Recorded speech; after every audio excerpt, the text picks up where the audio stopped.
From the EWTN radio and television studios, this is EWTN Theology Roundtable, a conversation with the experts of EWTN's Department of Theology.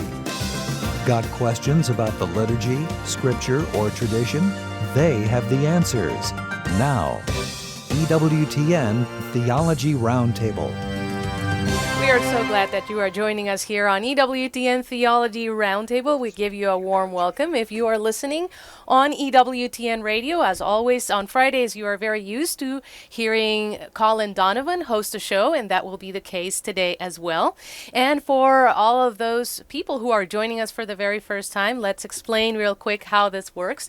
And we will announce the topic, and we'll open up the phone lines, and we will let you talk to our expert panelists here. Let me introduce the expert panelists. We have Colin Donovan, who is the Vice President of Theology here at EWTN. Colin, thank you very much for being with us. Good to be here, Elena. And we have Noah Lett, who is a theology advisor here at EWTN. And as always, Noah, welcome back to the show. It's great to have you back. It's good to see you again, Elena. And introducing, here's a drum roll, Mr. Robert Klesko, joining us for the very first time on EWTN Theology Roundtable, a recent arrival to the EWTN Theology Department as a theology advisor. Welcome, Robert. Thank you very much. Good to be here. It's great to have you here, and so we extend the red carpet to you. Tell us a little bit about yourself. Sure. Just briefly, I'm a Byzantine Catholic, which makes me an oddity in the theology department, representing the eastern lung of the Catholic Church, so that's great.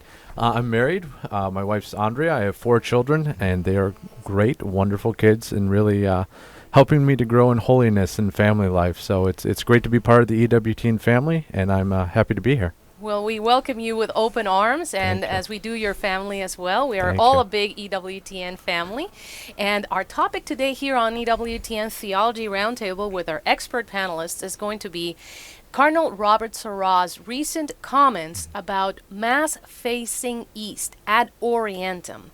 And Colin, I'd like to bring you in and explain to us, why is it a controversy? I mean, Mass is a holy thing, but why a controversy?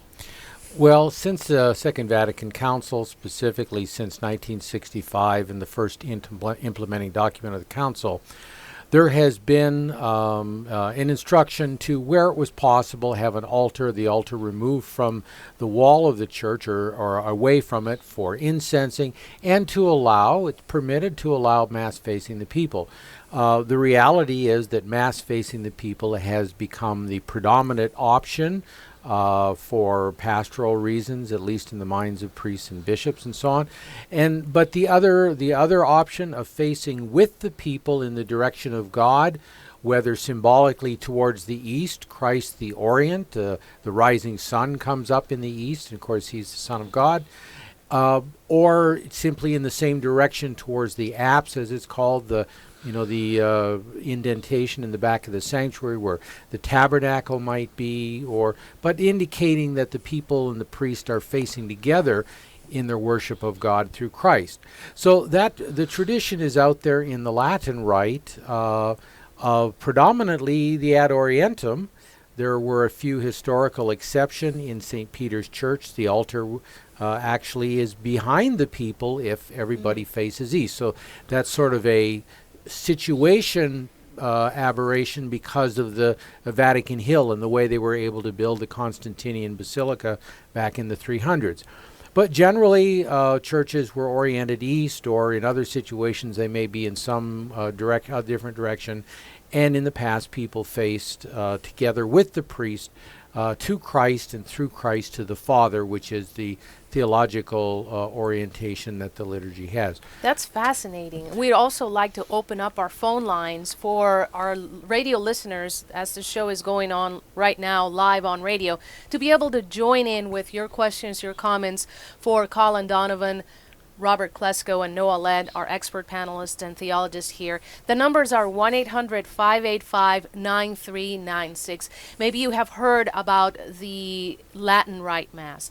Maybe you want to check out a Latin Mass rite.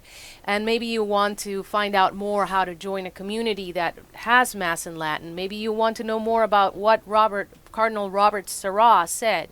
Join us with your questions, 1-800-585-9396. We also have our international line open if you are listening outside the United States or Canada. The number is 1-205-271-2985. That number again is 1-205-271-2985. Colin? Yeah, you mentioned the Latin Mass, and I should note that the Mass, according to the way it was celebrated in 1962, before the changes in the liturgy were implemented, is still being celebrated in the church under the name Extraordinary Form. Some refer to the traditional Latin Mass. That is always celebrated at Orientem. So if somebody goes to a traditional Latin Mass, they will find that it's celebrated at Orientem. I guess we should mention the context for Cardinal Sarah. He was at the Sacred Liturgy Conference in London a month ago, and at this he was talking about the implementation of Vatican II, because Pope Francis himself specifically had encouraged an organic implementation of the Vatican II and a new impetus to do that according to the mind of the Church. And this was the context of the conference and what Cardinal Sarah was talking about. And he made what was actually, I think, a very modest proposal, that priests consider this Advent in a season dedicated to being directed at the coming of the Lord, simply to offer Mass facing east, and to instruct the people, to catechize the people regarding the value of that and the liturgical symbolism of that, which is predominant in the tradition of the Church. And that, of course, opened up a can of worms. People thought that he was saying that they had to do this. Bishops jumped into the conversation saying, no, no, no, no. When in reality, it was not a command from the prefect of the congregation, which he is. Yes. It was simply almost an academic, but also a pastoral reflection on how we could more properly implement Vatican II, which is not about postures, but the people coming to inculcate the sacramental realities present in the liturgy, sacramental signs which teach invisible realities, supernatural realities. So I think maybe it's good, Noah, to recap a little bit the Western tradition on this and what it means to celebrate Mass facing east, which is one of the two possibilities that is lawful in the Church's liturgical norms. Well, everyone who ever watches any 1950s Old Testament movies or otherwise is very aware that in the past, the Old Testament included, the priests making the sacrifice face the idol, or in the case of the Jews, they face toward the Ark of the Covenant once it was inside the temple. Holy of Holies. Holy of Holies, that's right. So the people would come in the door behind the priest, the altar is in front of the priest, and there in front of the altar, a bit of a distance, would be the holy place and the Holy of Holies. And they would make the sacrifice to God who was there, right? And then, of course, that continues up into the New Testament times. And then, more importantly than just quoting a passage from the New Testament, we have the early church. In 250, we have a document called the Apostolorum Didascalia, which is dated about 250. And in there's instructions about the Mass and how it's done. And one of the specific lines in there, it says that the priest is to be taken into the side of the house which is facing east, and he and the people should face east, and then the Mass proceeds from there. Also, we have from, he died in 397, so that's the latest date it could be. We have St. Ambrose, who makes the point about the Christian being baptized comes out of the water facing east, and that he does this because he is turning from the devil, looking for the coming Christ, his Savior.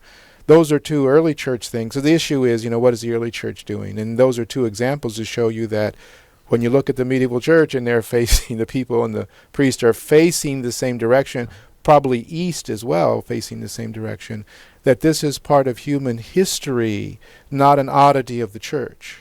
That all over the world, pagans making their sacrifice are probably facing the idol and not facing the people making the sacrifice. And like so many things in the Church's life, these natural symbols then become supernaturalized by giving to the idea of the sun rising and light coming into the world. Christ, who is the way, the truth, and the light, the life, and all of that, the light of the world, the symbolism there is directly and naturally connected to that. And as an Eastern Catholic, this has been and still remains one of the predominant features of Eastern liturgies. Exactly. I mean, in the Byzantine tradition, we've always had divine liturgy offered at Orientem. And part of our liturgical tradition is the liturgy as the people come into worshiping God, and you're connected to the cosmos. It's a cosmic celebration. All of creation is worshiping God. And so you have distinct features in the Byzantine liturgy and in Byzantine architecture that aid the people as those visible signs to help them to understand the direction of worship. So, for example, you have a unique feature in Byzantine churches, the iconostasis, the icon screen, as the great cloud of witnesses joining us in prayer, joining us in the sacrifice. The central feature of the Byzantine church is the altar, which is always a cube. It's a cube because the inner room in the Holy of Holies was a perfect cube. So you've got that connection precisely to the Old Testament, which you were talking about, Noah.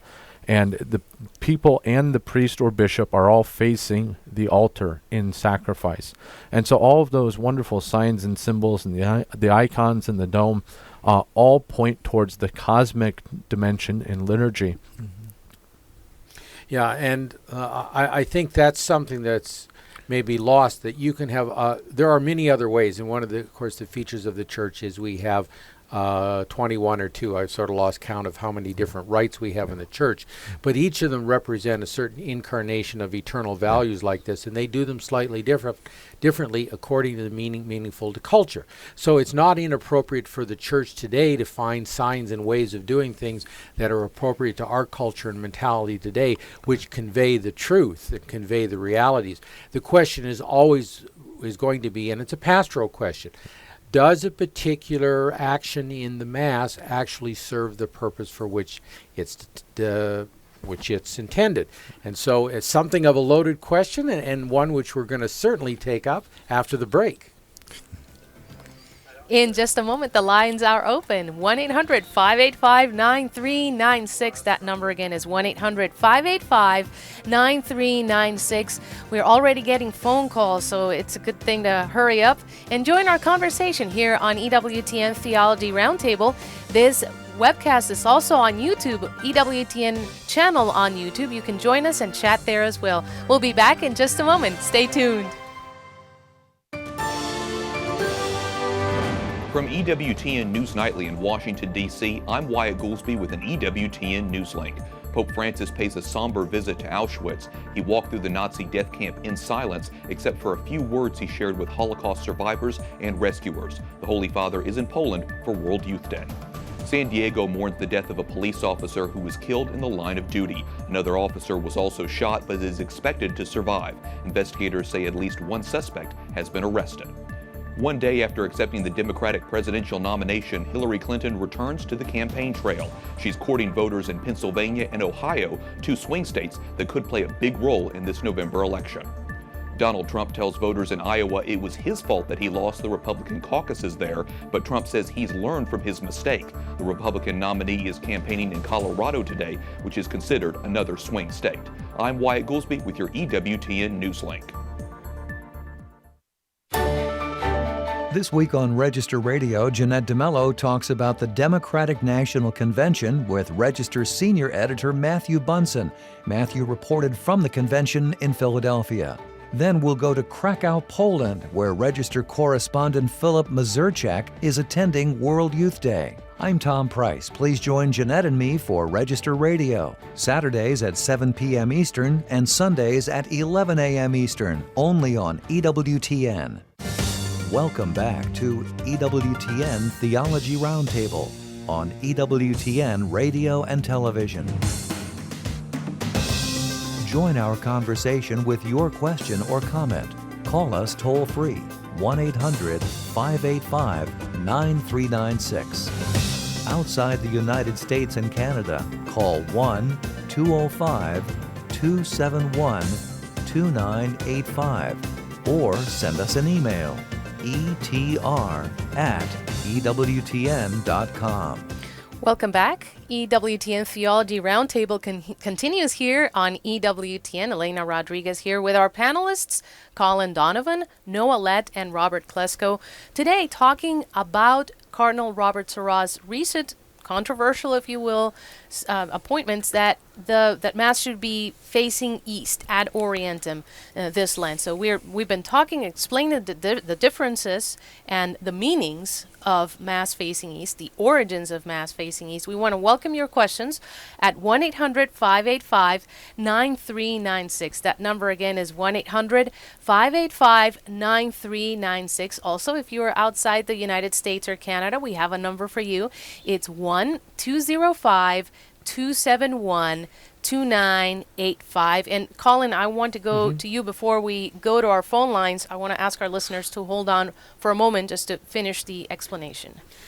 Yeah, we basically have two postures. Both of them are licit. Both of them have a certain purpose. The one is the historical traditional stance of facing east, still used by the Byzantines and the Eastern Catholics, Eastern Orthodox, generally speaking. So there you have that. And then the introduced after Vatican II, the idea of the possibility of facing the people, which has become certainly the most common posture in our parish churches pretty much worldwide. There are many places where Mass can't be faced at. You go to any of the great churches of Europe and typically the altar's against the wall. You find the visiting priest saying their Mass there. They're facing towards, they're not facing a congregation if they even have one. And in some of those churches they have a place for pilgrims with their accompanying priest to have Mass, and it's generally celebrated at our Orientem together facing the same way. Now, the value of the Second Vatican Council, which I think is the theology behind the being able to do it, is one, the incensing of the altar. This is mentioned by the congregation itself, the Congregation of Rites in those days back in the 1960s, to incense and to have Mass facing the people. The idea would be that here you have an altar of sacrifice, but there is also the element in the theology of the table of the Lord. In other words, we receive from the altar of sacrifice. So there's probably a little bit more giving to the idea of the table of the Lord. Now, I want to set aside the idea that in some parishes, I remember in the heyday of Reform, in the 1970s, the idea was to go get some dining table and put it in. This is not what the church intended, what the church was talking about. That's how some implemented it. Is this to do away with the sacrificial idea? That was not the mind of the church. But to open it up in a way that fostered the active participation of the people. In the sense of them being able to see, hear, understand the priest, and to give their responses knowingly.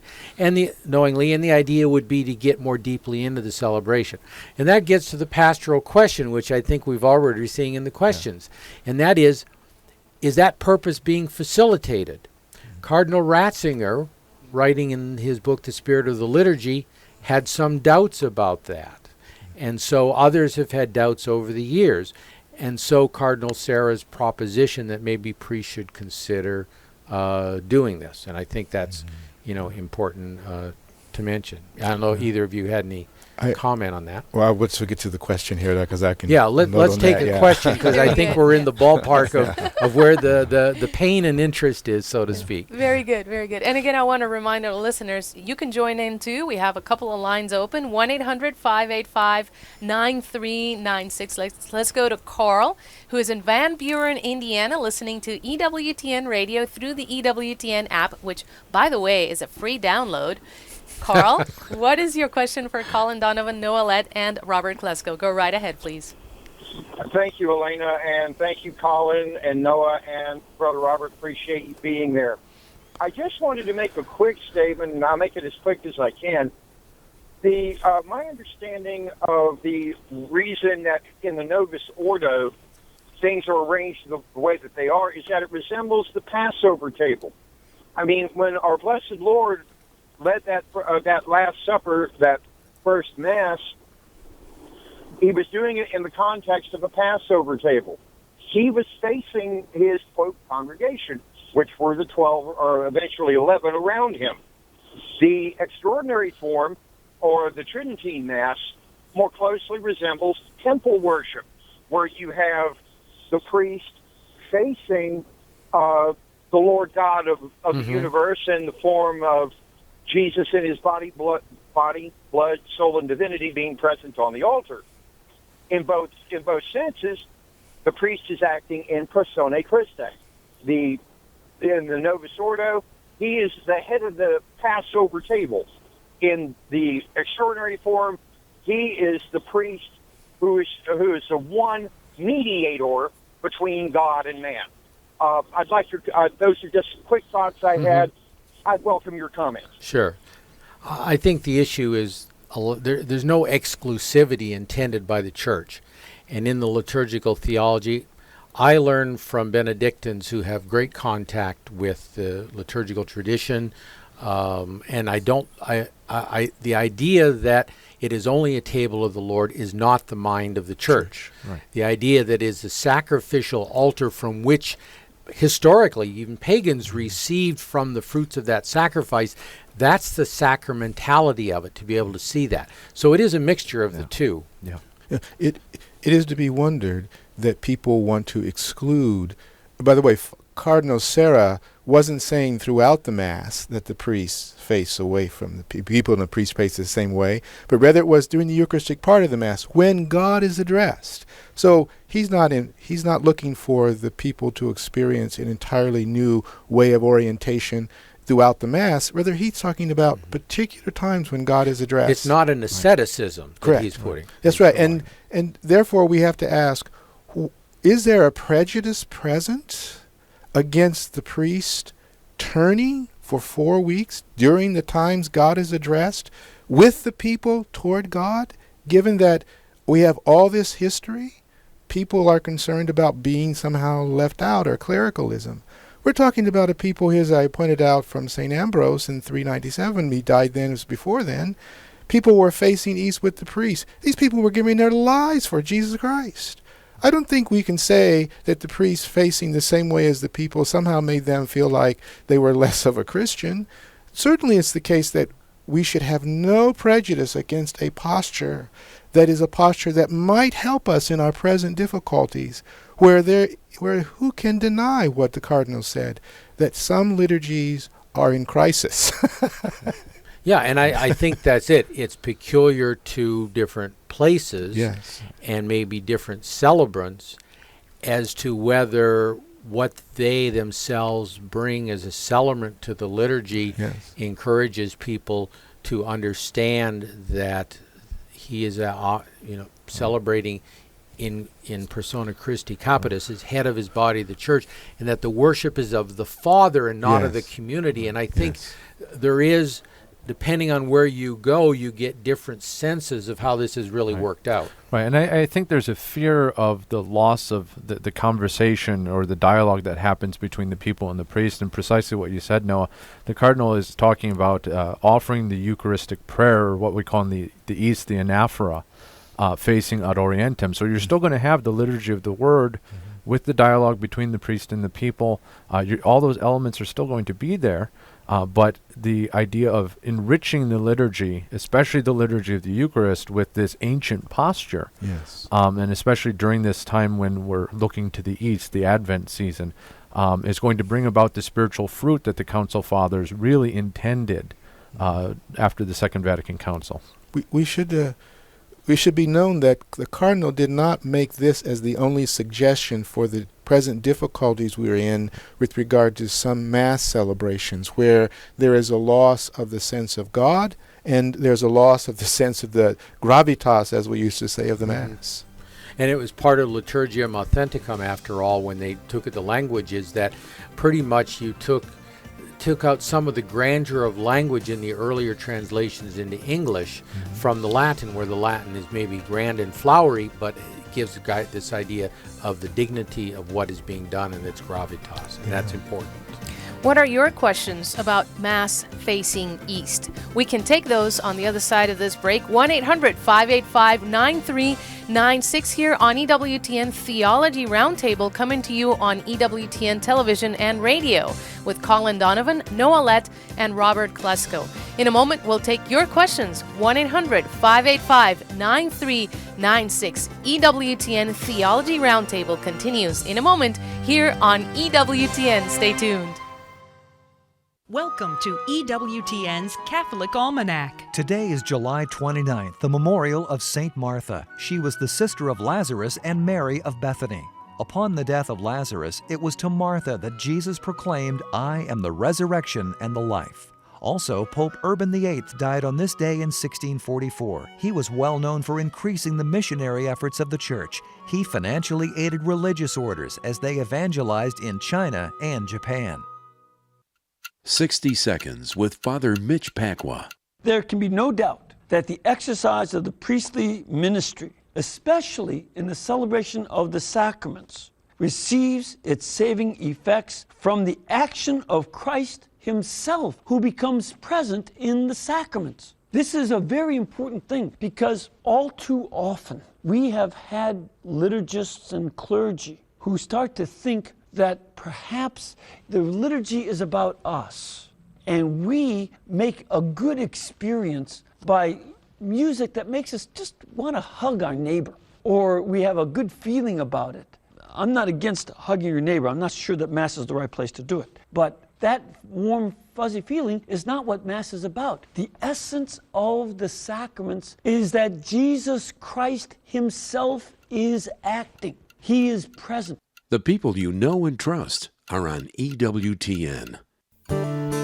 The EWTN Book of the Month for July is Mother Angelica's Answers, Not Promises. Mother's straightforward solutions to life's puzzling problems are written in this practical, humorous, and common-sense collection that will help you with your struggles and draw you closer to God. It's available through the EWTN Religious Catalog web store, EWTNRC.com, 24 hours a day, 7 days a week, or call 1-800-854-6316. Welcome back to EWTN Theology Roundtable on EWTN Radio and Television. Join our conversation with your question or comment. Call us toll-free, 1-800-585-9396. Outside the United States and Canada, call 1-205-271-2985 or send us an email, etr@ewtn.com. EWTN Theology Roundtable continues this next half hour with more conversations about our topic today, Mass facing East. Cardinal Robert Sarah's controversial comments about having to celebrate Mass facing east this Advent. Controversial or not, do you find them controversial? The lines are open, 1-800-585-9396. We're speaking to our expert panelists here. This is Elena Rodriguez giving you a warm welcome if you are just now joining us. Delighted that you are with us. And the head of our panelists is Colin Donovan, who is the Vice President of Theology here at EWTN, with theology advisors Noah Lett and Robert Klesko. Introducing Robert Klesko for the very first time. We're delighted to have you here. And we also have callers here who are calling for the first time. So we're going to welcome them in this way. We are webcasting on YouTube this show. So if you go to the EWTN channel on YouTube, you'll be able to join the webcast and chat with our social media manager, Jeff Burson, and you can send in your question as well. That is exactly what Ed did listening on YouTube. He is asking, my parish priest would be at Orientem during the Our Father, but he stopped doing it because, as he said, Christ is present on the altar, so he should be facing him there. Is this a correct stance, Colin? Yeah, I don't quite understand the question because there would be in neither posture a way in which the priest would not be facing the altar. Remember, what we're talking about is the priest is either looking across the altar at the people, that's the versus populum, or he's looking across the altar towards the east, toward the apse, and in some churches the tabernacle is there, but that's incidental to the rubrics that the tabernacle is there. So he should always have the consecrated species would be on the altar in front of him. So I'm not exactly sure what he means by not facing Christ.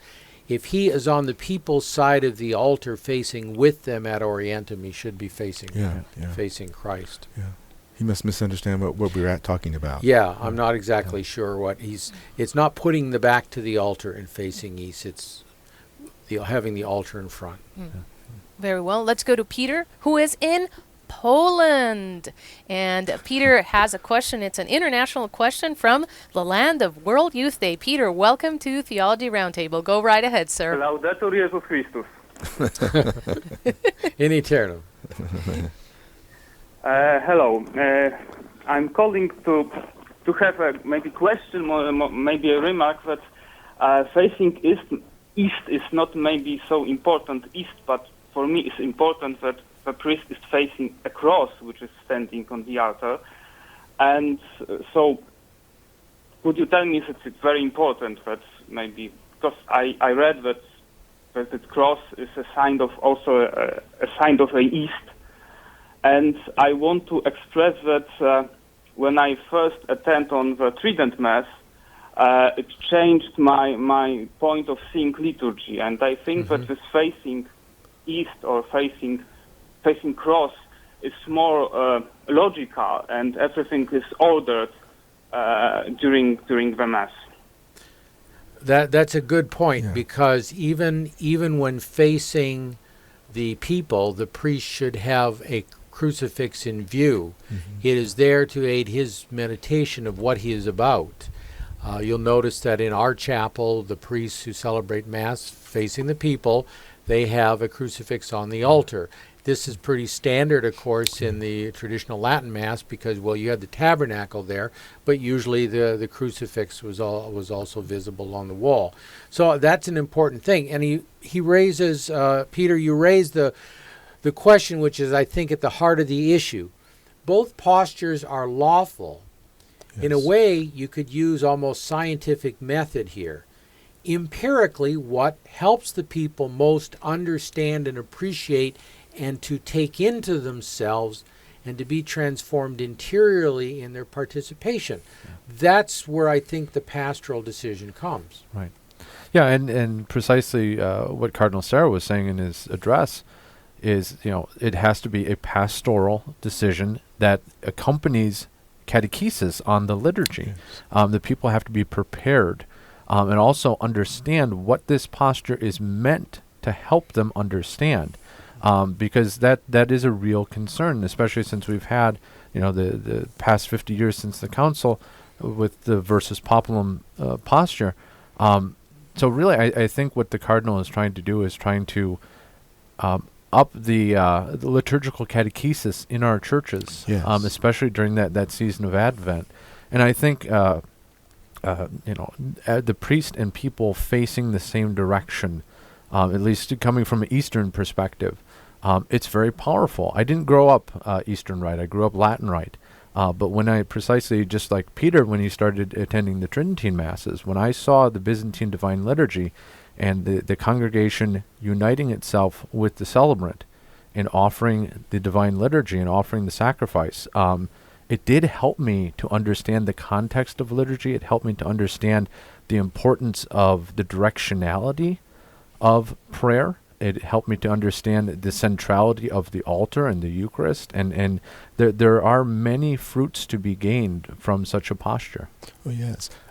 We should point out here again, Cardinal Sarah is not proposing an either-or. It's a both-and. That's what he's proposing, and that's very important. How many of us have actually seen families or been at church and there was a rosary being said and everybody's in the pews and they're all facing what? One direction, saying the rosary together, and nobody feels left out, right? Or how many times have you been at someone's house and they've got icons, whether they're Eastern or not, and the family may kneel down and pray, and they all face toward the icon and they pray. They don't do that because they want to exclude people. They do that because it is a powerful sign of catechesis to your kids and to yourself. We want to do both and, not either or. Yeah, and I think you point something out. I think sometimes the criticism, rather than listening, sometimes people who make a lot of noise about, well, you never listen to the people, you never listen to this group or that group. Sometimes they're not listening when people do speak, and they're not listening to the arguments in favor. Yeah. They're responding reflexively and saying, no, that's not in my experience, therefore I reject it. And I think we even get that from the clergy, and we did certainly in this controversy with some clergy jumping in with both feet to say that no, this is not Vatican II. Well, it is Vatican II. And it's quite evidently Vatican II. It's evidently Vatican II because the council's not over the popes, and the popes guiding the implementation of the council have affirmed that it is entirely in keeping with Vatican II. The theologians indicate it's entirely in keeping with Vatican II. One of the great lights in the promotion of liturgical renewal was a Benedictine who taught at San Anselmo for many years in the middle of the 20th century, Cyprian Vagaggini.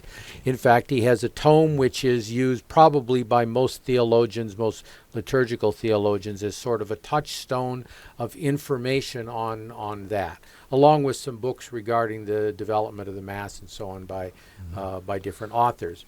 And Vagaggini makes the point that the essence of the liturgy is that we come, and in the Spirit we go through Christ and we worship the Father, and we receive from the Father through Christ in the Spirit what we ask of him by way of grace, by way of the merits and the graces of the redemption, by way of our particular petitions that we bring and sufferings and needs that we bring. And so this posture is eminently suited to illustrate this central axis, this arrow pointing to the Father in and through Christ. And so it shouldn't be wiped off the scene. It shouldn't be dismissed as a contradiction to the very purpose enunciated in Sacrosanctum Concilium to make the Mass, the signs of the Mass, evidently express the reality. There's hardly anything that more evidently expresses that reality than this proposal. Now, as you said, it's not an either or, it's a both and. And even in giving the greater permission for the traditional Latin Mass, Cardinal Ratzinger made the point that we who don't necessarily go to it, I'm one of those who doesn't attend it, I've never had any inclination to do it, but we can learn. We can learn because they've preserved the tradition. And sometimes we dismiss tradition because, that's anachronistic. We don't do that anymore. That's not the mind of the Church, not Pius XII and Mediator Dei, not the documents of the Second Vatican Council, not Paul VI, John Paul II, Benedict, and I would argue Francis, who is, may not agree with every element of this kind of thinking, but I think it genuinely wants an organic renewal of the liturgy in keeping with Vatican II. No expiration dates on that one. Not at all. Let's go to Christian in San Diego, California, listening to EWTN Radio through Sirius XM 130. Christian, what is your question for Colin Donovan, Noah Lett, and Robert Klesko? Go right ahead, please.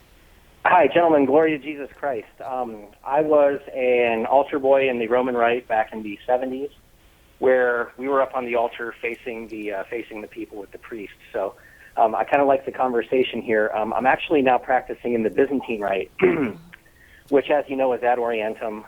We've got the beautiful icons, and the lady that's painted our church, she's painted all the churches across eparchies in the United States. So, and she's like 90 years old. And when you go up on these icons, may she live forever, right? Amen. Yeah, right. I mean, I've got two of her icons here in my house. I am a little bit more of a traditionalist. My daughter was baptized by one of the priests of the Holy Ghost Fathers that was under Marcel Lefebvre back in Africa, and he's from Latin America. But this is my question. Sure. How come it appears, because I've seen the Duomo, I've been to Rome, right? I've been to Bari, Italy, to the Basilica of St. Nicholas. I've seen all this wonderful artwork in the church. How is it that some of this artwork that we see now in the church, I don't want to be offensive when I say this, but the artwork back then took skill. It took talent. You know what I mean? Mm-hmm. You know, like you really had to work on those statues. you really had to work and study art and practice, and it was hard. The Duomo, that church, it's made all out of hand-cut marble, right? Mm-hmm. And even the music back then, right, in the Latin, beautiful hymns. The Byzantine hymns. I mean, I even listened to some of the Chaldean Catholic hymns and even Eastern Orthodox, and that music is very. It's I don't know how else to say it. It's out of this world. It's like that music was made for prayer. No, I think you make a good point.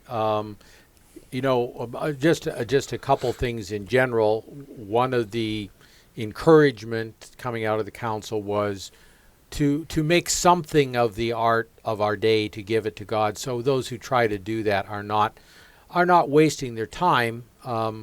But I think I agree with you. There is, in the tradition of sacred art, in especially iconography in the East, there is a preservation of a rather unique tradition and perspective, which sometimes has been lost in favor of sort of a kitschy kind of contemporary art simply because it's contemporary.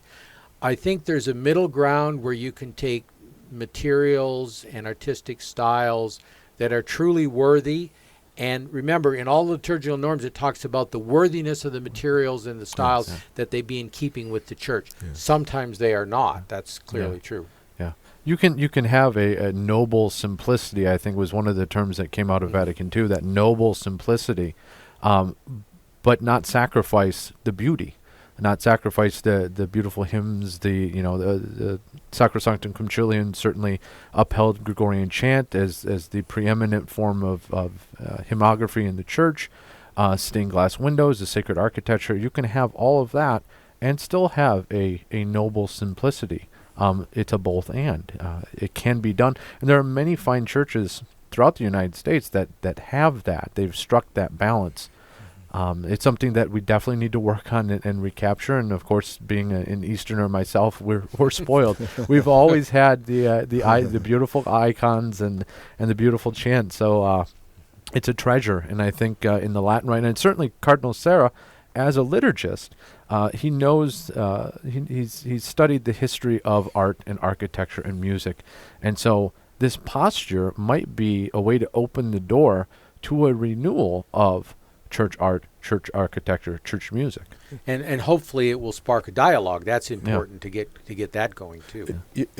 A point about the artwork that you mentioned, and this is a compliment to our Protestant brethren. As you know, I'm a convert, and you should know that a number of the Protestant churches, like the Lutheran Church, they all face the same direction up until Vatican II. And it's clearly the case that if we look at evangelical brethren right now, the artwork that you find in their bookstores is very horizontal. I mean, it's very beautiful artwork, like Mary on the donkey walking through the field of wheat with Joseph ahead of her. I'm getting one of those for my house, but it doesn't have gravitas. It doesn't have if you go to Washington, D.C., look at Catholic University, and then the big dome there, you see Christ, with his hands up and looking down at you. My gosh, that is like Christ, coming that you need to pay attention to because he's not cuddly. He is the judge of the universe. We need some of that, don't we? Yeah, we need some of that. So the point that we'll be making here is that their worship is clearly centered horizontally, though they love Christ, they have the Bible there, but they don't have the turnaround with the priest or the minister and them facing the same direction. Doing that clearly makes it clear that there is someone else that you all see as more important in those times when you do that. Yeah, and this has been the great debate. I mean, during my lifetime, I am born in the 50s, so been through Vatican II, pre-Vatican II, Vatican II, post-Vatican II, and certainly balancing the cross, you could say, is a balance of the horizontal and the vertical. You can make it so vertical that nobody understands what you're doing, or you can make it so horizontal that you're not really giving the weight to the things which are theologically significant. Christ, what he did, the will of the Father, the power of the Holy Spirit. So you've got to have that balance, and seeking it is difficult. And I have to agree with Christian about the art, and Christian, it's universal. There are churches in Rome that I can't stand because they are very modern. And in other places in the world where I visited, and I've visited quite a few places where you'll find the church which doesn't really like the Gothic cathedral reaching for the heavens doesn't really draw you to God, or unlike the Gothic cathedral reaching to the heavens. We're going to be very horizontal here on this show and invite you to call in with your questions. Talking to Colin Donovan, Robert Klesko, and Noah Lett here on EWTN Theology Roundtable about Mass facing east. You still have a chance to call in a few minutes before the show ends here. Talk to Matt Kubinski. He'll put you on the air. That is 1-800-585-9396. That number again is 1-800-585-9396. Mike is listening to EWTN in Washington, D.C. Mike, what is your question here on EWTN Theology Roundtable? You're live. Go right ahead. Hi, good afternoon. Good afternoon. Go ahead, Mike. So I noticed, during the course of the conversation, you're bringing up the fact that facing east is common to a lot of different, Judean and pagan type rituals as well, and that there was something written around the year 250 or so. Is going ad Orientem one of the kind of the adaptions of some of the truths of other religions that the Catholic Church adapted to, as they became involved in Roman culture and such? Was it different prior to that time, or is that something that is kind of like one of the truths that we've accepted and adapted? No, it's not a truth we've accepted and adapted. That's important to make clear. Any more than you can say the Jews accepted and adapted pagan truths in order and developed their liturgy essentially along the same line. Remember, everything's providential. It isn't that the sacrifice of in the temple, or that the Passover meal, or all of these things were preparatory to Christ. They're preparatory within the revealed tradition because Judaism has a revealed tradition, revealed by God. But there's still human nature. There's still the aspirations of man for the transcendent. And these produces natural signs which are accessible to all human beings. Generally speaking, some people are dense and they don't get them, but ought to be acceptable. This idea of reaching forward to something beyond oneself that represents whether a deity, pagan, or the true deity, this is coming out of the human heart. So there are these things which were called by the apostles the seeds of the gospel.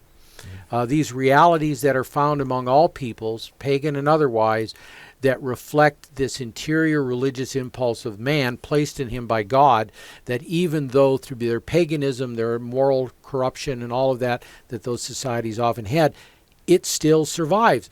Why today in our day, with all the public sinning and contraception, abortion, sodomy, and all, go through the list, this goal of the transcendent, this seeking after the new age, this seeking after spiritualism, all of these things is the transcendent working itself out in false ways. So facing an idol is a false way. Facing the Holy of Holies is a true way. Facing Christ, the tabernacle, those are true ways, but it's coming from the same thing, the same spirit. It'd be valuable to note the following. If you go to page 155 in the first volume of the Anchor Bible Commentary on the book of Leviticus, which is done by a Jewish scholar, he points out that it's not everything about about sacrifice that the Jews did like other people. For example, he points out that while everybody was facing toward their deity, it's the case that sometimes, for example, with the Greeks, the head of the animal had to be turned upward when you sacrificed it the head was up to the heavens, or in another case, the head was turned down, and the Jews said, "Oh no! When we sacrifice our animals, their face is turned towards God." And you see him comment on that in there. So it's not the case that what all men do everywhere is acceptable by God. God sifts it and raises those things that are noble to the level. So, the Jews are turning the head of the animal 90 degrees, even though the body's pointed another direction, to make sure the face is turning toward God. So it's not everything we take. It's those things that are given to us by God through the Holy Spirit, by providence, as Colin said. And so facing God has always served mankind to know that he is not his own maker, that he is not his own forgiver of his sins, but there is someone else who the East reminds us of. No matter where you are, you're in jail, you're in a gulag, you can face East and say, yes, there is someone greater than me, that just the East direction tells me he exists. That's wonderful. Very good. I want to get Andrew in before we close the show. He's listening in Cincinnati, Ohio. My greetings to everyone listening in Cincinnati. Andrew is listening through Sacred Heart Radio, a great station there. Andrew, your question for Colin Donovan, Noah Lett, and Robert Klesko. Go right ahead, please. Hello, everyone. Hello. What a beautiful program this is today. Thank you. I just wanted to ask a question. With all of the beautiful Christian architecture and tradition as a whole from the Christian history, with the Roman Catholic architecture, also with the Eastern Orthodox and non-Chalcedonian architecture as well, and with just the way that all of the ancient churches were set up, I guess my question is, and I know there are different theories and different, maybe so-called conspiracy theories or what have you, but what was the? It seems from my perspective that the changes of the Second Vatican Council had a very negative effect on the Roman Catholic Church, and I just would like to know what the reason for all of this, the Protestant. I don't mean it's insulting, but what was the reason for the priest turning towards the people and for the liturgy no longer being chanted and all of these things? And nothing off the air. Thanks, guys. Wonderful program. Sure. Thank you. Well, the liturgy is chanted in many places. I've lived in religious communities where it was chanted every day. So, those things are preserved in places, and other places, getting a parish to chant is a little bit more difficult. I don't know what. Obviously, the Roman Church seems maybe many things compatible with Protestant thinking, but those are basically things they stole from us, I think, in many cases. I don't know.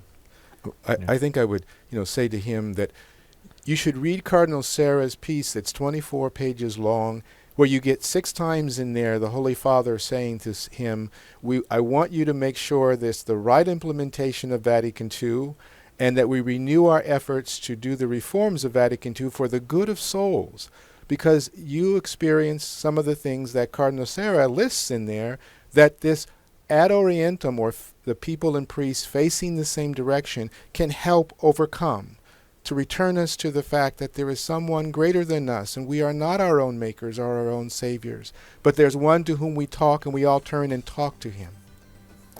Yeah, and I think it should be noted that, with regard to conspiracy theories, much of this was driven by 150 years of liturgical study, the developing a theology of the liturgy, and I think, as Cardinal Ratzinger himself noted in Spirit of the Liturgy and in the Report of the Faith, an earlier book, some things were probably misapplied and misappropriated and misunderstood, but no attempt to become Protestant by any means. Correct.